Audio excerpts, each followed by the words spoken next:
Decisions. I hate making decisions on tough matters. Which career do I choose? Which topic do I want to study? Should I go visit my gran in hospital or get another rank on Overwatch?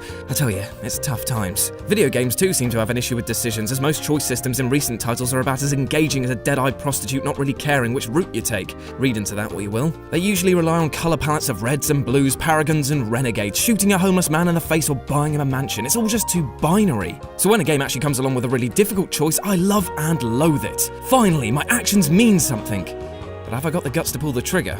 Like my sexual orientation, who the hell knows? But what I do know is that I'm JulesWhatCulture.com, and here are 8 video games to force you to answer nearly impossible questions. Number 8. Spec Ops: The Line. Deep in enemy territory, the 33rd have rounded up a group of innocent civilians, as well as Agent Gould. Gould, always believe in your soul. That one's for the Fando ballets out there. Is a leader of the refugees who's already saved your team on more than one occasion. He's also responsible for saving the lives of countless civilians from the merciless 33rd. Now that he's been captured, his interrogators are slowly killing off the other prisoners in order to extract information. Information that could prove vital. Do you attempt to save Agent Gould from his captors, thereby putting the civilians in the line of fire? Or prioritize the lives of civilians over Gould? In both cases, action must be taken. One option is a direct assault and the other is a more tactical offensive that minimizes the risk of innocent casualties. I suppose the decision really comes down to boldness or subtlety. In war, either could prove correct depending on the situation. But the one thing you can guarantee, like many of the decisions throughout Spec Ops: The Line, is that neither choice will result in the desired outcome. It's less about trying to mediate a peaceful solution, but rather minimize the destructive consequences of whatever you decide to do. Number 7. Fallout 3: The Pit. Formerly Pittsburgh, the Pit has become a haven for slavers to exploit the work of countless people who occupy the city. Under the rule of Lord Asher, order is maintained by using intimidation and deadly force, with the slaves being essentially beaten and murdered if they refuse to work in the steel mill, producing weapons, equipment, and more heavy metal than obese Opeth fans for their masters. Though Asher may sound irredeemably evil, he attempts to justify his actions by using the troglodyte degeneration contagion, also known as white lightning cider here in the UK, which is a nasty disease that prevents childbirth and eventually turns those infected into mindless beasts who attack on sight. Under such conditions, Asher therefore argues that the Pit would not be able to sustain itself without the use of slave labour. However, Asher's daughter Marie may embody a possible cure to the contagion. She also represents a bargaining chip for the people of the Pit to finally end their perpetual slavery. So you're left with a choice. Do you kidnap Marie in order to end the slavery in the Pit? Or allow her mother and father to continue their research and possibly one day cure the troglodyte degeneration contagion? Either way, you're gonna have to kill a lot of flesh bags to get back to the wasteland, so happy hunting, and maybe try not to think about how you're a far more destructive force than either side in this case. Number 6. Mass Effect 2. The Geth have been a plague on the galaxy since they were created by the Quarians to act as a source of slave labour. See, again with the slave labour uprising, it's almost like, I don't know, maybe it's not a good idea to have slaves? Anyway, gaining sentience as you do, the Geth quickly turned on their masters and decimated their numbers to mere thousands. Whoops-a-daisy, bet making them super strong, super agile and capable of outgunning you doesn't seem so hot now, does it, Mr. Dead Quarian? However, despite the destructive capabilities and threat to the galaxy, the Geth's artificial intelligence represents a valid form of sentient awareness. And when you're boarding the Heretic Station with the goal of releasing a virus to incapacitate the Geth, do you rewrite their behavioural programs or destroy them? The former represents a major violation of their rights as an intelligent species, reducing them to slaves with no power over their own actions. And the latter eradicates them. A life of slavery or a quick demise. Not an easy decision. Number 5. Deus Ex.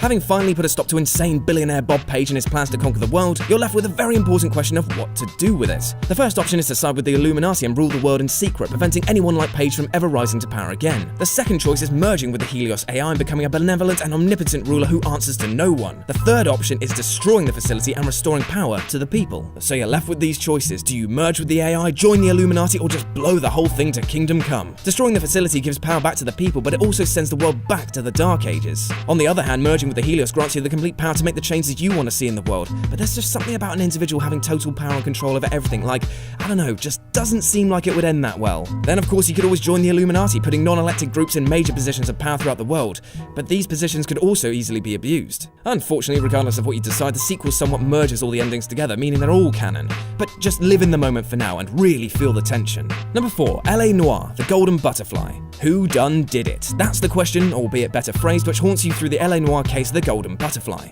At first it appears to be your typical bludgeon a woman then dump her naked body in a forest type affairs, you know, standard stuff. But then things start to get complicated when you arrive at the prospect of there being 2 suspects for the crime, each seemingly as guilty as the other. Up to this point, Officer Phelps has been spot on the money with each case, building a solid rep and moving through the ranks. So as a player, you're instilled with a sense that no matter the obstacles, you're going to overcome them. As such, when you've interrogated the woman's husband who beat her and then was caught burning bloody shoes in an incinerator, and a known paedophile with a criminal history as long and gruesome as my John Thomas, and you're still left with a 50-50 50-50 split. The dilemma is, who actually did it? Number 3. Heavy Rain. The Lizard Trial. In order to save his son and collect another chip for his phone, Ethan is told to amputate one of his fingers on camera. If the player chooses to proceed, Ethan will collect all the necessary tools and place them on the nearby table. Scissors, pliers, my lacerating wit, you know the stuff. You then drink whiskey to ease the pain, place a bit of wood between your teeth and apply disinfectant. After that, a tool must be selected and an amputation carried out. And the decision you're left with is, are you prepared to make a sacrifice to save your son? You're well within your power to simply turn around and head back the way you came, failing the trial and in the process possibly condemning your son to death. But there's just no way to know whether your sacrifice will be in vain, but it might be your only choice. Number 2. Fable 2. Defeating Lucian at the end of the game, the player is given a difficult choice between 3 very tantalizing propositions. Well, actually, it's a difficult choice between 2 of the options, as between wealth, love, or sacrifice, no one chose wealth. Money was meaningless by the end of Fable 2, and you had more ducats than you knew what to do with. So, love or sacrifice? This was actually tough. Either you bring back your loved ones, including your sister, your family, and most importantly, your sometimes awesome, sometimes ice cream for brains dog. And sacrifice was all about saving thousands of people from Lucian's spire, undoing all the years of slavery they endured, and restoring peace to the land. So it comes down to a toss-up between Sunday roast at your mum's, arguing with your sister while your dog licks itself and then your face, or loads of people saved who won't have a clue you did it and won't even show a hint of gratitude. I mean, is either choice great? Maybe I should have taken the money. Number 1. The Walking Dead.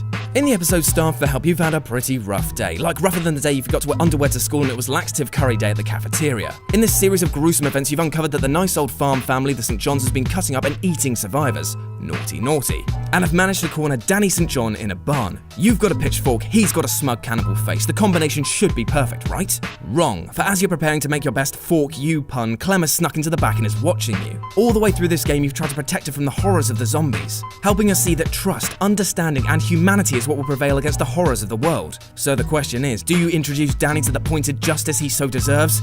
Or do you show Clem that violence is not always the solution? And that's our list. Got any more times that you've been faced with a tough choice that wasn't which Mountain Dew to throw down your gullet? Well, drop us a message in the comment section below. And if you want a real tough choice, you can chat to me personally, but on which handle? Oh, the pressure. If you enjoyed the video, then like, share, and subscribe for more. I've been Jules for WhatCulture.com, and I'll see you soon.